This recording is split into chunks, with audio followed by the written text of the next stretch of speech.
નમસ્કાર વિદ્યાર્થી મિત્રો, આપણે જે છે પાઠ 2 અભ્યાસ પદ્ધતિઓ બરાબર, એમાં જે આપણે નિરીક્ષણ પદ્ધતિના પ્રકાર અંગે જોતા હતા બરાબર. આજે જે આંતર નિરીક્ષણ પદ્ધતિ અંગે આપણે જોયું બરાબર. આંતર નિરીક્ષણ પદ્ધતિની વ્યાખ્યા, એના લાભ અને એની મર્યાદાઓ. આંતર નિરીક્ષણ પદ્ધતિ એટલે એવી પદ્ધતિ છે કે જે વ્યક્તિના મનોવ્યાપારોનું નિરીક્ષણ કરે છે, કે વ્યક્તિ પોતે જ પોતાના મનોવ્યાપારોનું અંતર્મુખ થઈને જે નિરીક્ષણ કરે છે એને આંતર નિરીક્ષણ પદ્ધતિ કહેવામાં આવે છે. આંતર નિરીક્ષણ પદ્ધતિના ફાયદાઓ એ હતા કે આ પદ્ધતિ છે સીધી અને સાદી સરળ પદ્ધતિ કહી શકાય છે. ઉપરાંત જે છે વ્યક્તિ ઈચ્છે ત્યારે અને ઈચ્છે તે સ્થળે પોતે છે આ નિરીક્ષણ પદ્ધતિનો ઉપયોગ કરી શકે છે. તો લાભની સાથે સાથે કેટલીક મર્યાદાઓ પણ જોવા મળી હતી, જેમાં છે મનોરોગીઓ, બાળકો કે અશિક્ષિત લોકો પર આ પદ્ધતિનો ઉપયોગ કરી શકાય નહીં, અને આ પદ્ધતિ જે છે વ્યક્તિલક્ષી હોવાથી એનું સામાન્યકરણ કરી શકાય નહીં. આ ઉપરાંત આ પદ્ધતિ વ્યક્તિલક્ષી હોવાથી વ્યક્તિ જે કહે છે સારું કે સારું હોય કે સાચું હોય, પણ આપણે જે છે એનું એમને એમ સ્વીકારવું જ પડે છે. આવા બધા અને પુનરાવર્તનને કોઈ અવકાશ નથી. આવા બધા લાભ અને મર્યાદાઓ સાથે આપણે આ પદ્ધતિની વાત કરી હતી બરાબર. હવે જે છે આપણે કુદરતી નિરીક્ષણ પદ્ધતિ વિશે જોઈએ આજે. તો કુદરતી નિરીક્ષણ પદ્ધતિમાં વ્યક્તિનો અભ્યાસ કુદરતી વાતાવરણમાં જ એટલે કે કોઈ પણ પ્રકારના નિયંત્રણ વગર કરવામાં આવે છે. આથી આ પદ્ધતિ અનિયંત્રિત નિરીક્ષણ પદ્ધતિ તરીકે પણ ઓળખાય છે. આ પદ્ધતિને શું કહેવાય? અનિયંત્રિત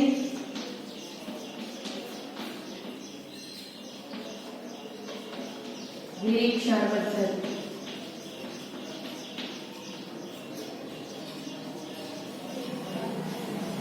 આ પદ્ધતિને છે અનિયંત્રિત નિરીક્ષણ પદ્ધતિ તરીકે પણ ઓળખવામાં આવે છે. તમને એવું પૂછાય કે કઈ પદ્ધતિને અનિયંત્રિત નિરીક્ષણ પદ્ધતિ તરીકે ઓળખવામાં આવે છે? તો કુદરતી નિરીક્ષણ. ઉપરાંત છે કુદરતી નિરીક્ષણને કઈ પદ્ધતિ તરીકે ઓળખવામાં આવે છે? બીજા કયા નામે ઓળખવામાં આવે છે? તો અનિયંત્રિત નિરીક્ષણ પદ્ધતિ. તો અનિયંત્રિત નિરીક્ષણ પદ્ધતિ શા માટે કહેવામાં આવે છે?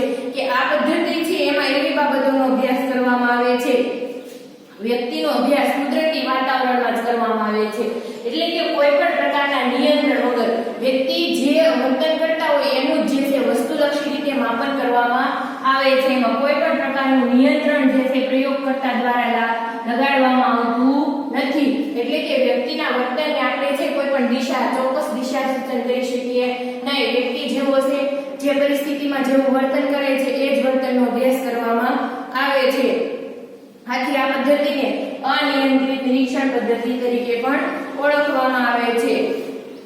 આ પદ્ધતિ વ્યક્તિ, જૂથ, ઘટના જે પરિસ્થિતિમાં હોય તે જ પરિસ્થિતિમાં નિરીક્ષણ કરવામાં આવે છે. આમાંથી કોઈ પણ વ્યક્તિ હોય, જૂથ હોય કે ઘટના હોય બરાબર, એ જે પરિસ્થિતિમાં હોય એ તે પરિસ્થિતિમાં એનું નિરીક્ષણ કરવામાં આવે છે. દાખલા તરીકે ભૂકંપગ્રસ્ત લોકોનો જે છે માનસિક જે મનોભાર આપણે માપવો હોય તો એ લોકો જે છે જે પરિસ્થિતિમાં હોય એ પરિસ્થિતિમાં કંઈ પણ ફેરફાર કર્યા વગર જે લોકો હોય, વૃદ્ધ હોય, અબાલ હોય, બાળકો હોય બરાબર, આ બધાનો જે છે જેવી પરિસ્થિતિમાં હોય અને એવી જે પરિસ્થિતિમાં એનું છે કોઈ પણ નિયંત્રણ વગર અથવા તો કોઈ પણ જે છે બાહ્ય પરિવર્તન વગર અભ્યાસ કરવામાં આવે છે, એટલે એને કુદરતી નિરીક્ષણ પદ્ધતિ કહેવામાં આવે છે. આ પ્રકારના નિરીક્ષણથી પ્રાપ્ત થતી માહિતી વર્ણનાત્મક સ્વરૂપે જ હોય છે. આ પ્રકારના નિરીક્ષણથી જે પ્રાપ્ત થતી માહિતી હોય કેવી હોય? વર્ણનાત્મક સ્વરૂપે જ હોય છે. એટલે કે અહેવાલના સ્વરૂપે રજૂ થાય છે. શા માટે? કેમ કે વ્યક્તિ પર કઈ નિયંત્રણ કરવામાં આવતું નથી. એટલે જે આપણે અભ્યાસ કર્યો હોય, જે નિરીક્ષણ કર્યું હોય એનું છે આબેહૂબ આપણે વર્ણન દર્શાવવું જોઈએ, કે જેનાથી છે કોઈ પણ બાયસ એટલે કે પૂર્વગ્રહ અથવા તો એક બાજુ તરફી જોક આવવાની સંભાવના ઓછી રહે.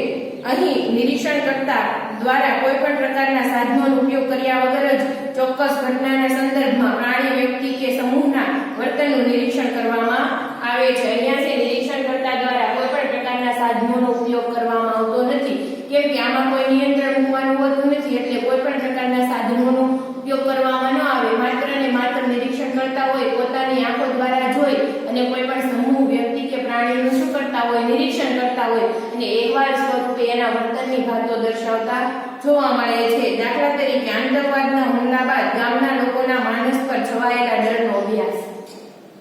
આમાં ઉદાહરણ આપ્યા કે કેવી કેવી બાબતોનો અભ્યાસ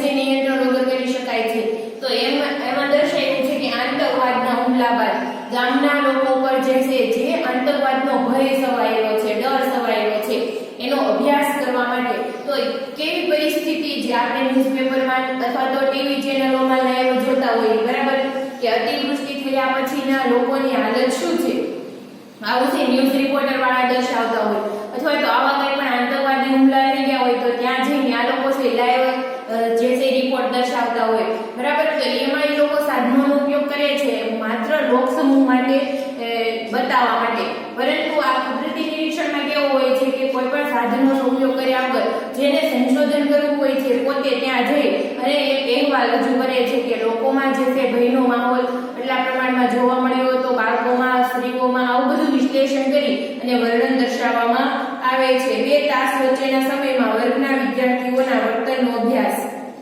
બીજું એક ઉદાહરણ આપ્યું કે 2 તાસ હોય છે, બરાબર, 1 તાસ પૂરો થાય છે, બીજો શરૂ થવાની તૈયારીમાં હોય છે, એટલે કે ત્યારે શું થાય કે એક સમયે વર્ગની પરિસ્થિતિ છે એમાં કોઈ પણ પ્રકારનું નિયંત્રણ હોતું નથી, એટલે વિદ્યાર્થીઓ પોતે પોતાનું વર્તન જે તે વર્તન કરતા હોય છે, બરાબર. કે આમાં જો એવું વર્તન નિરીક્ષણ કરવું હોય આપણે તો એમાં કોઈ પણ સાધનોનો ઉપયોગની જરૂર રહેતી નથી, માત્ર છે આપણે જોઈને વર્તન કરી શકીએ છીએ કે કયા વિદ્યાર્થીનું વર્તન કેવું છે. ઘણા વિદ્યાર્થીઓ છે આક્રમક વર્તન દર્શાવતા હોય, જ્યારે ઘણા વિદ્યાર્થી છે સ્વ પ્રવૃત્તિઓ કરતા હોય, જ્યારે ઘણા વિદ્યાર્થીઓ છે એ સર્જનાત્મક કાર્ય કરતા હોય, આવું જુદું જુદું વર્તન દરેકનું જોવા મળતું હોય. એટલે આ પદ્ધતિ છે એ કોઈ પણ નિયંત્રણ વગર નિરીક્ષણ કરવામાં આવે છે. તો આ પદ્ધતિના લાભ જોઈએ, આપણને કેવો ફાયદો થાય છે આ પદ્ધતિથી. તો ચોક્કસ વિરલ ઘટનાઓ જે કુદરતી વાતાવરણમાં જ બને છે તેવી ઘટનાઓનો પ્રત્યક્ષ અભ્યાસ શક્ય બને છે. ચોક્કસ વિરલ ઘટનાઓ કે અમુક એવી ઘટનાઓ હોય છે, વિરલ એટલે ક્યારેક બનતી ઘટના હોય છે, જેનો અભ્યાસ છે કુદરતી વાતાવરણમાં પ્રત્યક્ષ રીતે આપણે જોઈ શકીએ એવી રીતે શક્ય બને છે, કેમ કે જે તે સ્થળે જઈને એનું વર્ણન કરવાનું હોય છે. આ પદ્ધતિ દ્વારા ઘટનાઓના વિવિધ પાસાનો અભ્યાસ શક્ય છે. આપણે જે તે ઘટના સ્થળે જતા હોઈએ છીએ એટલે ઘટનાઓના વિવિધ પાસાનો જુદા જુદા એંગલથી અભ્યાસ થઈ શકે. આ પદ્ધતિનો ફાયદો કહી શકાય અથવા લાભ કહી શકાય. હવે જેને કે પદ્ધતિને લાભ હોય છે એને કંઈક ને કંઈક મર્યાદા પણ હોય છે. તો મર્યાદા જોઈએ, ચોક્કસ વિરલ ઘટનાઓ જે કુદરતી વાતાવરણમાં જ બને છે તેવી ઘટનાઓનું પુનરાવર્તન થઈ શકતું ન હોવાથી ફરી તે જ અભ્યાસ શક્ય બનતો નથી. કે ચોક્કસ વિરલ ઘટનાઓ હોય છે એ કુદરતી વાતાવરણમાં જ બને છે, એટલે કુદરત દ્વારા જે છે ફરીથી આવીને એવી પરિસ્થિતિ ક્યારેક ન પણ ઉત્પન્ન થાય. એવું જરૂરી નથી કે એક વખત અતિવૃષ્ટિ થઈ ગઈ તો ફરી વખત છે આ વર્ષે અતિવૃષ્ટિ થાય જ અથવા તો વર્ષો પછી થાય જ, એવું જરૂરી નથી, બરાબર. આતંકવાદીઓ છે એક વખત એ બોમ્બ મારો કરીને આપણા દેશમાંથી જતા રહે એટલે પછી આપણે અભ્યાસ કરવા માટે એને કઈ ફરીથી આમંત્રણ અપાય નહીં. એટલે આ પરિસ્થિતિ કેવી હોય કે અમુક વિરલ ઘટનાઓ ક્યારેક જ ઉદ્ભવે છે, એટલે ફરી વખત છે આપણે અભ્યાસ કરવો હોય, અભ્યાસનું પુનરાવર્તન કરવું હોય, ક્યારેક જો કંઈક ખામી રહી ગઈ હોય અને પુનરાવર્તન કરવું હોય તો એનું પુનરાવર્તન શક્ય બનતું નથી. એટલે કે ફરી વખત આવી કુદરતી ઘટનાઓ જે છે આપણે આપણી રીતે ઉત્પન્ન કરી શકીએ નહીં. સંપૂર્ણપણે કુદરત પર આધારિત હોવાથી આવી ઘટનાઓનું પુનરાવર્તન શક્ય નથી. નિરીક્ષણ હેઠળની વ્યક્તિ કે સમૂહને તેમનું નિરીક્ષણ થાય છે તેવો ખ્યાલ આવી જતા તેમના વર્તનમાં કૃત્રિમતા આવી જાય છે. જો જ્યારે કોઈ પણ નિરીક્ષણ હેઠળના વ્યક્તિ હોય અથવા તો કોઈ સમૂહ હોય, જૂથનો આપણે અભ્યાસ કરતા હોઈએ, ત્યારે જો નિરીક્ષણ હેઠળના કોઈ પણ વ્યક્તિ હોય એને એવો અંદાજ આવી છે કે આજે છે આપણું ઓબ્ઝર્વેશન થઈ રહ્યું છે, નિરીક્ષણ થઈ રહ્યું છે, તો વ્યક્તિનું વર્તન છે સ્વાભાવિક રીતે કૃત્રિમ બની જાય છે. કૃત્રિમ બની જાય એટલે કે એનું જે વર્તન હોય ને એવું રહે નહીં, સારું વર્તન થઈ જાય. દાખલા તરીકે 2 તાસ વચ્ચે તે વિદ્યાર્થીના વર્તનનો અભ્યાસ કરવાનો હોય તો અમુક વખત એ કંઈક ને કંઈક શિક્ષકો દ્વારા અથવા તો સંશોધકો દ્વારા જે છે એનું નિરીક્ષણ કરવામાં આવતું હોય વર્તનનું, પરંતુ જો ક્લાસમાંથી એક બે સ્ટુડન્ટને ખબર પડી ગઈ હોય કે આવી રીતે નિરીક્ષણ થાય છે તો જે છે શું થાય કે વિદ્યાર્થીઓ પોતે છે પોતાનું સ્વ કાર્ય કરે, ગૃહ કાર્ય કરે અને વર્ગમાં એકદમ શાંતિ હોય, કોઈ પણ નિયંત્રણ વગર. તો આ જે છે વિદ્યાર્થીના વર્તનની જે છે કૃત્રિમતા દર્શાવે છે. જે હોય એવું વર્તન ન કરે પરંતુ સારું વર્તન કરતા હોય એવું જોવા મળે છે. નેક્સ્ટ છે નિરીક્ષણની અજાણતા જ વ્યક્તિલક્ષીતા આવી જવાની સંભાવના વધુ જોવા મળે છે. દાખલા તરીકે એક સાથે બનતી 2-3 ઘટનાઓમાંથી નિરીક્ષક પોતાનું ધ્યાન કોઈ એક જ ઘટના તરફ કેન્દ્રિત કરે તો ઘટનાની પસંદગીમાં જાણી અજાણે વ્યક્તિલક્ષીતા આવી જાય છે. નિરીક્ષણ પદ્ધતિમાં છે નિરીક્ષકની આમાં શું થાય કે નિરીક્ષકની છે ઘણી વખત વ્યક્તિલક્ષિતા આવી જાય. એટલે શું વ્યક્તિલક્ષિતા આવી જવી? એટલે કે વ્યક્તિ જે નિરીક્ષણ કરતા પોતે છે એના પૂર્વગ્રહો, મનોવલણો, એની માન્યતાઓ, બરાબર, આ બધું છે અંદર એની રૂઢિઓ અંદર સામેલ થવાની સંભાવનાથી સંપૂર્ણપણે વધી જતી હોય એવું જોવા મળે છે. આમાં એક ઉદાહરણ આપ્યું કે દાખલા તરીકે એકસાથે બનતી 2-3 ઘટનાઓમાંથી નિરીક્ષક પોતાનું ધ્યાન એક જ ઘટના તરફ કેન્દ્રિત કરે તો બાકીની 2-3 ઘટનાઓ હોય છે એનો અભ્યાસ કરવાનું છૂટી જતું હોય છે અને ફરી વખત આ ઘટનાઓનું પુનરાવર્તન શક્ય ન હોવાથી એ અભ્યાસમાં એ બાબત ફરી વખત સામેલ કરી શકાતી નથી. એટલે કે આ જે છે એ ઘટનાની પસંદગીમાં જાણે અજાણે વ્યક્તિલક્ષિતા આવી જતી હોય છે પોતાની માન્યતા અનુસાર, મનોવલણો અનુસાર.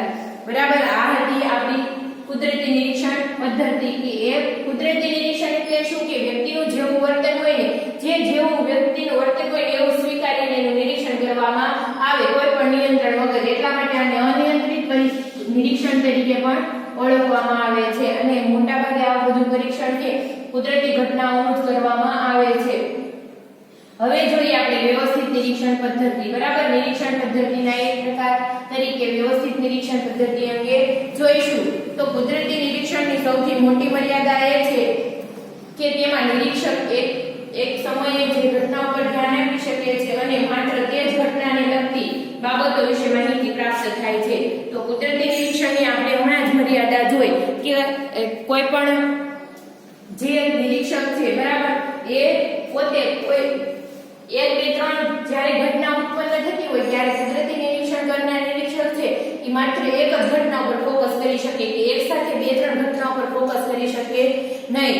ત્યારે શું થાય કે ઘટનાને લગતી બાબતો વિશે માહિતી પ્રાપ્ત થાય છે. ત્યારે કોઈ એક જ ઘટનાને લગતી બાબતોની માહિતી આપણને પ્રાપ્ત થાય છે, બધી ઘટનાઓની માહિતી આપણને પ્રાપ્ત થતી નથી.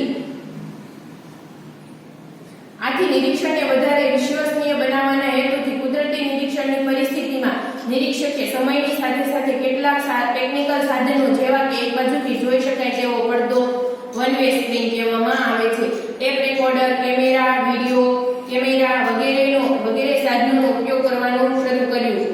તો આમાં જે છે આ પદ્ધતિની જે મર્યાદા નિવારવા માટે વ્યવસ્થિત નિરીક્ષણ પદ્ધતિ અસ્તિત્વમાં આવી એવું કહી શકાય કે જ્યારે છે વાતાવરણમાં 2-3 ઘટનાઓ બનતી હોય તો એમાંથી છે નિરીક્ષક પોતે કોઈ પણ એક જ ઘટના ઉપર ફોકસ કરી શકે છે, બધી ઘટનાઓ પર જે છે એ ફોકસ કરી શકતા નથી અને સંશોધન કાર્ય કે અભ્યાસ કરી શકતા નથી. તો ત્યારે એવા સમયે શું કરવામાં આવે કે એમાં જે છે એને નિરીક્ષણને, કુદરતી નિરીક્ષણને વધારે વ્યવસ્થિત બનાવવા માટે આમાં જે છે એ ટેકનિકલ સાધનોનો ઉપયોગ કરવામાં આવ્યો. આ પરિસ્થિતિનું આ નિરીક્ષણ છે વ્યવસ્થિત નિરીક્ષણ, બરાબર, એનું મુખ્ય માર્ગ શું છે કે કુદરતી નિરીક્ષણને વ્યવસ્થિત બનાવવા માટે જે ટેકનિકલ સાધનોનો ઉપયોગ કરવામાં આવ્યો. તો કેવા ટેકનિકલ સાધનો? વિડિયો કેમેરા, ઓડિયો કેમેરા, બરાબર, આ ટેપ રેકોર્ડર, આવા બધાનો જે છે એ ઉપયોગ કરવામાં આવ્યો. તો એ ઉપયોગ શરૂ કર્યો તો સૌપ્રથમ છે કુદરતી નિરીક્ષણમાં એક બાજુથી જોઈ શકાય તેવા પડદા, બરાબર, વન વે સ્ક્રીનનો ઉપયોગ થયો હતો કે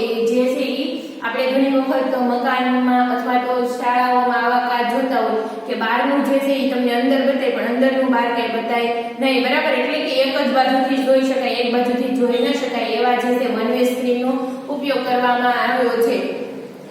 ટૂંકમાં જે છે ગાડીમાં જે 4 વ્હીલ હોય છે એમાં જે બ્લેક કાચ લગાવે છે આ ટાઈપનું જે છે વન વે સ્ક્રીન જોવા મળતી હોય છે. Tape recorder, camera, video camera વગેરે સાધનોનો ઉપયોગ કરવાનું શરૂ કર્યું. સૌપ્રથમ કુદરતી નિરીક્ષણમાં એક બાજુથી જોઈ શકાય તેવા પડદાનો ઉપયોગ થયો જેનાથી પ્રયોગપાત્રમાં આવી જતી કૃત્રિમતાને નિવારી નિરીક્ષણને વધારે સામાન્ય બનાવવાનો પ્રયત્ન થયો. તો સૌપ્રથમ જે છે આમાં શું થયું કે વન વે પડદા, વન વે સ્ક્રીનનો ઉપયોગ થયો. તો એના કારણે ફાયદો શું થયો કે નિરીક્ષણ પદ્ધતિ હતી, અનિયંત્રિત નિરીક્ષણ પદ્ધતિ હતી, એની એક મર્યાદા આપણે નિવારી શક્યા કે આ એક બાજુથી જોઈ શકાય એવો પડદો હતો. તો એમાં જે છે આપણે જે વ્યક્તિઓનો જે સમૂહનો અભ્યાસ કરવો હોય, દાખલા તરીકે 2 તાસ વચ્ચે છે વિદ્યાર્થીના વર્તનનો અભ્યાસ કરવો હોય તો એવા સમયે છે એ સ્કૂલમાં જે બારીઓ હોય છે ત્યાં છે વન વે સ્ક્રીન ફિટ કરી દેવામાં આવે તો બહાર રહેલા નિરીક્ષક હોય છે એ પોતે અંદર જોઈ શકે છે, પરંતુ અંદર ક્લાસરૂમમાં રહેલા વિદ્યાર્થી હોય છે બહાર જોઈ શકતા નથી અથવા તો બહાર શું ચાલી રહ્યું છે એને ખ્યાલ રહેતો નથી. એટલે કે એ કાચમાંથી છે એ નિરીક્ષક પોતે વિદ્યાર્થીના વર્તનનું જે છે નિરીક્ષણ આસાનીથી કરી શકે છે. એટલે વિદ્યાર્થીઓના વર્તનમાં કોઈ પણ પ્રકારની કૃત્રિમતા આવતી નથી. જે વિદ્યાર્થી જેવું વર્તન કરતો હોય ફ્રી પીરિયડમાં એવું જ વર્તન છે એ કરતો જોવા મળે છે. એટલે આ કૃત્રિમતાને આ પદ્ધતિથી નિવારી શકાય છે. પરંતુ જ્યારે એક સાથે એકથી વધુ ઘટનાઓ આકાર લે છે ત્યારે કોઈ પણ નિરીક્ષક આ તમામ ઘટનાઓની રજેરજ માહિતી એકત્રિત ના કરી શકે. એટલે વન વે સ્ક્રીનથી પાછી એક મર્યાદા ઉત્પન્ન થઈ કે કોઈ પણ નિરીક્ષક છે એક સાથે બે ત્રણ ઘટનાઓનો બનતી હોય ત્યારે છે આ માત્ર વિદ્યાર્થીના વર્તનનો અભ્યાસ હતો એક ઘટના હતી, બરાબર. તો એ જે છે વન વે સ્ક્રીનથી આ કૃત્રિમતાને નિવારી શકાણી હતી. પરંતુ જ્યારે એક બે ઘટના બની હોય તો ત્યારે શું થાય કે એક ઘટનાની પૂરેપૂરી માહિતી મળે, જ્યારે બીજી ઘટનાની રજેરજ એટલે કે તલસ્પર્શી માહિતી આપણને જે છે ચોક્કસ માહિતી બીજી ઘટનાની મળતી નથી. કંઈક ને કંઈક જે છે એ છૂટી જતી હોય એવું જોવા મળતું હતું. આથી tape recorder, camera, video camera વગેરે સાધનોનો ઉપયોગ દ્વારા નિરીક્ષકની મર્યાદા ઉપરાંત વ્યક્તિલક્ષીતાની મર્યાદાઓ પર પણ નિયંત્રણ શક્ય બન્યું. આથી શું ફાયદો થયો કે આમાં જે છે એક બે ઘટનાઓને એકસાથે નિરીક્ષણ થઈ શકતું નહોતું. એટલા માટે tape recorder, video camera, audio camera આ બધાનો ઉપયોગ કરવામાં આવ્યો. તો એના કારણે શું થાય કે એક સાથે બધી ઘટનાઓનું રેકોર્ડિંગ થઈ શકે અને જ્યારે તે નિરીક્ષક પોતે આ પરિસ્થિતિનું પુનરાવર્તન કરી શકે અને પોતે જે છે એ ચોક્કસ નિર્ણય પર પહોંચી શકે અને એમાં જે છે કોઈ પણ નિરીક્ષકની કઈ વ્યક્તિલક્ષીતાઓ આવી ગઈ હોય તો એ પણ એને નિવારી શકાય છે. આટલા ફાયદા થયા અને કોઈ પણ વ્યક્તિલક્ષીતા ઉપર નિયંત્રણ શક્ય બન્યું અને તમામ બાબતોનું વ્યવસ્થિત અને વસ્તુલક્ષી રીતે અભ્યાસ શક્ય બન્યું, બરાબર છે. આ પદ્ધતિની સંપૂર્ણપણે મર્યાદા આ પદ્ધતિમાં દૂર કરવામાં આવી અને જે તે વ્યક્તિલક્ષી રીતે એ બાબતને મુક્ત કરી અને વસ્તુલક્ષી અભ્યાસ છે વ્યવસ્થિત નિરીક્ષણમાં શક્ય બન્યો એવું કહી શકાય છે. આ પદ્ધતિના લાભ જોઈએ તો આ નિરીક્ષણ હેઠળની તમામ ઘટનાઓની નાની બાબતોની ચોકસાઈથી અભ્યાસ શક્ય હોવાથી આ પદ્ધતિ કુદરતી નિરીક્ષણ કરતા વિશ્વસનીય પદ્ધતિ કહી શકાય. કે વ્યવસ્થિત નિરીક્ષણમાં શું છે કે કુદરતી જે નિરીક્ષણ છે એ પદ્ધતિની તમામ મર્યાદાઓ અહીંયા દૂર કરવામાં આવી. એટલે કુદરતી નિરીક્ષણ કરતા જે છે અભ્યાસમાં હવે જે છે વ્યવસ્થિત નિરીક્ષણ પદ્ધતિનો ઉપયોગ છે એ મહત્તમ બન્યું. એટલે વધારે વિશ્વસનીય પદ્ધતિ કહી શકાય છે. અને મર્યાદા છે અચાનક બનતી ઘટનાઓનો અભ્યાસ આ પદ્ધતિ દ્વારા કરી શકાતો નથી. કે અચાનક કોઈ પણ ઘટના ઉત્પન્ન થાય તો દાખલા તરીકે ભૂકંપ શરૂ થઈ ગયો તો ભૂકંપ જે છે એ કોઈ પણ આગાહી વગર શરૂ થયો હોય તો ત્યારે જે છે એ આવા કોઈ પણ ટેકનિકલ સાધનો ગોઠવવા અથવા તો એની વ્યવસ્થા કરવી એવી કોઈ પણ જે છે એ આપણને માહિતી મળતી નથી. એટલે એના કારણે છે આપણે કોઈ પણ અચાનક બનતી ઘટનાઓનો અભ્યાસ કરી શક્યા નહીં. પરંતુ ભૂકંપ પછીની માનસિકતા પર શું અસર છે એનો આપણે છે વ્યવસ્થિત નિરીક્ષણ કરી શકીએ છીએ. આ એક એની મર્યાદા હતી. હવે આપણે નેક્સ્ટ જોઈએ ક્ષેત્ર નિરીક્ષણ. તો આ નિરીક્ષણ પદ્ધતિમાં શું આવે છે જોઈએ. નિરીક્ષણ પદ્ધતિ એક એવી પદ્ધતિ છે કે જેમાં કોઈ વિશિષ્ટ પ્રકારનું નિયંત્રણ હોતું નથી. નિરીક્ષણ પદ્ધતિ છે કેવી એ પદ્ધતિ છે કે એમાં કોઈ પણ પ્રકારનું છે વિશિષ્ટ નિયંત્રણ રાખવામાં આવતું નથી કે કોઈ પણ એક પાસાને આપણા હાથમાં અથવા આપણા કંટ્રોલ નીચે રાખવામાં આવતા નથી. પરંતુ કેટલાક અભ્યાસો એવા હોય છે કે જેમાં નિરીક્ષકે ઘટના કે બનાવના સ્થળ પર જઈને તેનો અભ્યાસ કરવો પડે છે.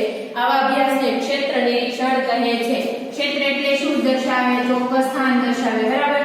કે કોઈ પણ ઘણી ઘટનાઓ એવી હોય છે કે બાબતો એવી હોય છે કે આપણે ત્યાં જઈએ તો જ એની માહિતી મળે. બાકી છે આપણે અહીંયા બેઠા બેઠા કોઈ પણ દેશની માહિતીઓ છે આપણે મેળવી શકીએ અને ઘણી બધી એવી માહિતી હોય છે કે જ્યાં ત્યાં જે તે સ્થળ પર જઈને ચોક્કસ અભ્યાસ કરવો પડે. તો એવી પદ્ધતિને ક્ષેત્ર નિરીક્ષણ પદ્ધતિ કહેવામાં આવે છે. આમાં ઉદાહરણો આપ્યા છે આપણે જોઈએ. ઉત્તરાંચલમાં થયેલ પૂર પ્રકોપનું નિરીક્ષણ ઉત્તરાંચલમાં થયેલ પૂર પ્રકોપ વાળા સ્થળ કે વિસ્તારમાં જઈને જ કરી શકાય છે. દાખલા તરીકે ઉત્તરાંચલમાં જે છે પૂર પ્રકોપ આવ્યો, બરાબર. તો એવી પરિસ્થિતિમાં શું થયું કે જ્યારે જે છે પૂરનો પ્રકોપ થયો એટલે કે અતિવૃષ્ટિ થઈ કહેવાય. તો આપણે અતિવૃષ્ટિના જે છે સ્થળ કે વિસ્તારમાં જઈએ ત્યારે જ આપણને ખબર પડે કે ત્યાં છે કેટલું નુકસાન થયું છે, લોકોની માનસિકતા શું છે એવું. આ ઉપરાંત બીજું ઉદાહરણ છે કે ગુજરાતના ગામડાઓમાં મહિલા સરપંચ દ્વારા ગામમાં થયેલી સ્ત્રી સશક્તિકરણ અને મહિલા ઉત્થાનની પ્રક્રિયાને સમજવા માટે ત્યાંની મહિલાઓનું પશુપાલન, ડેરી ઉદ્યોગ કે ભરતગૂંથણ ક્ષેત્રે થયેલ પ્રગતિનો અભ્યાસ જે તે ગામમાં જઈને જ કરી શકાય છે. એટલે કે આપણે જે છે ગુજરાતના ગામમાં છે મહિલા સરપંચ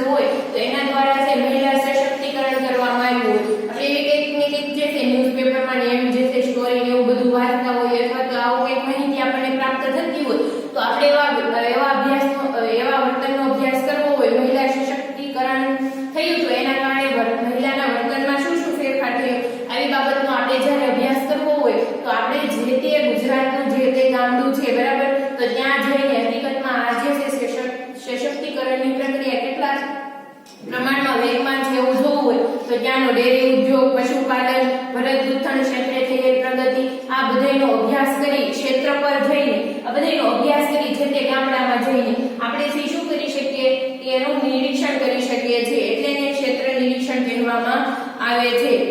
લાભ છે આ ક્ષેત્ર નિરીક્ષણનો લાભ જોઈએ તો ક્ષેત્ર નિરીક્ષણ પર જઈને કરવામાં આવતા આ નિરીક્ષણમાં જે તે ઘટનાનો અભ્યાસ કરવાનો હોય તેનો ચોકસાઈથી તેમજ ઝીણવટપૂર્વક અભ્યાસ શક્ય હોવાથી વધુ વિશ્વસનીય પદ્ધતિ છે. કે આ પદ્ધતિની વિશ્વસનીયતા શું છે કે આપણે છે જે તે ક્ષેત્ર પર જઈ, દાખલા તરીકે ગુજરાતના ગામડામાં મહિલા સશક્તિકરણનો અભ્યાસ કરવો હોય તો ગુજરાતના જે તે જિલ્લાના જે તે ગામડામાં આપણે જઈએ છીએ અને તે જ ક્ષેત્ર પર જઈ અને અભ્યાસ કરીએ છીએ, એટલે તે ક્ષેત્ર પૂરતું આપણે જે પરિસ્થિતિનો ઝીણવટપૂર્વક અભ્યાસ શક્ય બને છે અને તમામ માહિતીઓ જે છે પ્રાપ્ત થઈ શકે છે. તો મર્યાદા જોઈએ કે આ પદ્ધતિ દ્વારા ફક્ત તાત્કાલિક બનતી ઘટનાઓનો જ અભ્યાસ થઈ શકે છે, કે આપણે જે તે ક્ષેત્ર પર ગયા હોય અને ત્યાં જે બનતી તાત્કાલિક ઘટનાઓ હોય તે તમામ ઘટનાઓનો અભ્યાસ કરી શકતા નથી, પરંતુ તાત્કાલિક બનેલી વર્તમાન જે ઘટના હોય એનો જ અભ્યાસ કરી શકીએ છીએ જે તે ક્ષેત્ર પર જઈને. દાખલા તરીકે ભૂકંપગ્રસ્ત લોકો હોય તો એની માનસિકતા કેવી હોય, તો ભૂકંપ જે આવ્યો હોય એવા જે છે ક્ષેત્ર પર જઈને એની આપણે એક માનસિકતાનો આપણે અભ્યાસ કરી શકીએ છીએ. પછી એમાં જે આપણે કોઈ પણ વ્યક્તિના બીજા કોઈ પણ પરિસ્થિતિનું નિરીક્ષણ કરી શકતા નથી, ફક્ત એક પરિસ્થિતિનું નિરીક્ષણ થઈ શકે છે. નેક્સ્ટ છે સહભાગી નિરીક્ષણ. નિરીક્ષણ પદ્ધતિના એક પ્રકારે જે છે આપણે જોઈએ સહભાગી નિરીક્ષણ. ધારો કે નિરીક્ષકને કોઈ એક જૂથ કે સમૂહનો એવી બાબતનો અભ્યાસ કરવો છે કે જેના વિશે કોઈ વિશેષ માહિતી અન્યત્ર ઉપલબ્ધ ના હોય, અથવા તો નિરીક્ષક એવી બાબતનો અભ્યાસ કરવાનો છે કે જે તે જૂથ સિવાયના અન્ય કોઈ પાસેથી માહિતી પ્રાપ્ત થઈ શકતી નથી, ત્યારે નિરીક્ષક જે તે જૂથનો સદસ્ય બની જાય છે. તેથી તેની ચોક્કસ જૂથની ગતિવિધિઓનું ખૂબ જ બારીકાઈથી નિરીક્ષણ કરવાની તક મળે છે અને પોતાનું મૂળભૂત લક્ષ્ય પ્રાપ્ત કરી શકે છે.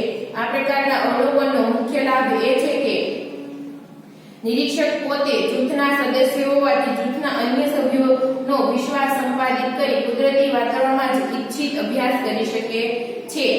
જો આમાં છે એક સહભાગી થઈ શકાય, સહભાગી થવું કે કોઈ પણ જૂથમાં સહભાગી થઈને નિરીક્ષણ કરવું એને શું કહેવામાં આવે, સહભાગી નિરીક્ષણ કહેવામાં આવે છે. એટલે કે કોઈ પણ એક જૂથ કે સમૂહની એવી માહિતી છે કે જે અન્ય વ્યક્તિઓ જે જૂથના સભ્યો હોય એના દ્વારા તે માહિતી પ્રાપ્ત થઈ શકે, અન્ય વ્યક્તિઓ દ્વારા એ માહિતી પ્રાપ્ત થઈ શકે નહીં. અમુક બાબત છે એ ગુપ્તતા જાળવતી હોય છે.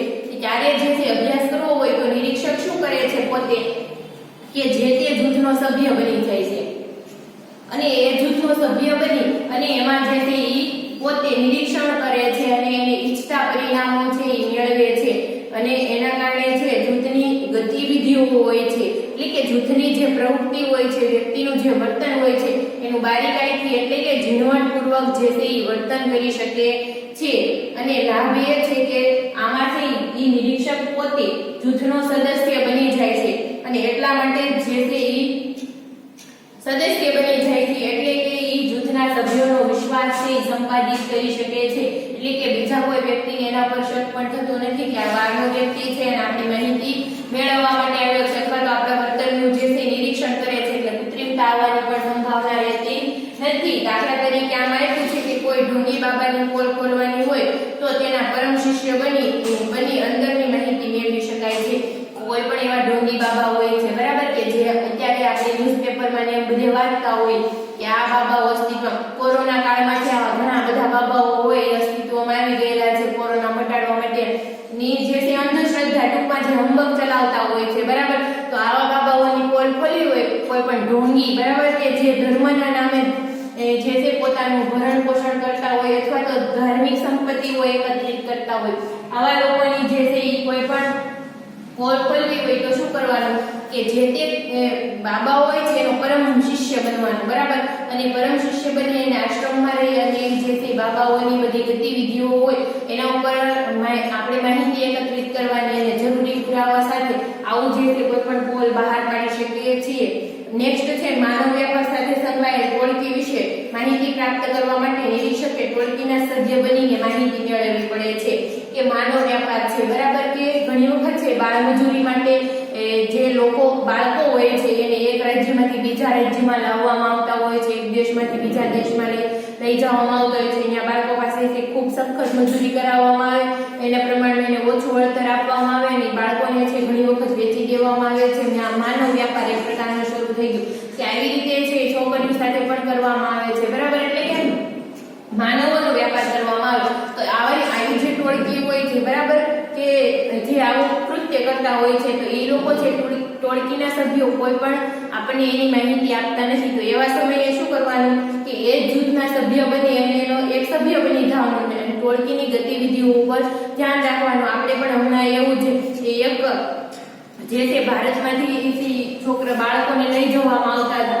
અને અમદાવાદ જે છે એરપોર્ટ પરથી એને પકડવામાં આવ્યા. આવી જે છે ઘણા બધા 32 કે 42 બાળકોને મુક્ત કરાવવામાં આવ્યા, બરાબર, આવી માનવ વ્યાપારમાંથી. તો આમાં જે છે માહિતી કોઈ એક જૂથના સભ્ય દ્વારા જ મળી હોય અથવા તો નિરીક્ષક જે છે માહિતી એકત્રિત કરનાર હોય છે તે જે તે સભ્ય હોય એ જૂથનો સભ્ય બની ગયો હોય છે, બરાબર. તો આવી રીતે જે ક્રાઇમ બ્રાન્ચ છે તો એમાં આ પદ્ધતિ વધારે ઉપયોગમાં લેવામાં આવે છે. કેવી રીતે કે કોઈ પણ ગુના હોય, બરાબર, તો એ ગુનાનો ઉકેલ છે અટપટો હોય અથવા તો ઉકેલ મળવો શક્ય ન હોય ત્યારે જે છે ક્રાઇમ બ્રાન્ચના જે તે વ્યક્તિઓ હોય છે, ઓફિસર હોય છે, બરાબર, તો એ જે ગુનાઓ બની હોય છે ઘટના સ્થળે જઈ અને જે લોકો એવું નોર્મલ જીવન જીવતા હોય છે એની સાથે અહીંયા જીવન જીવવા લાગે છે નોર્મલ પરિસ્થિતિમાં. અને એના દ્વારા સીઆઈડી વાળા હોય છે એ વેશ બદલો કરી, ટૂંકમાં આપણી ભાષામાં એવું કહી શકાય કે વેશ બદલો કરી અને જે તે જૂથનો સભ્ય બને છે અને એનું નિરીક્ષણ કરે છે.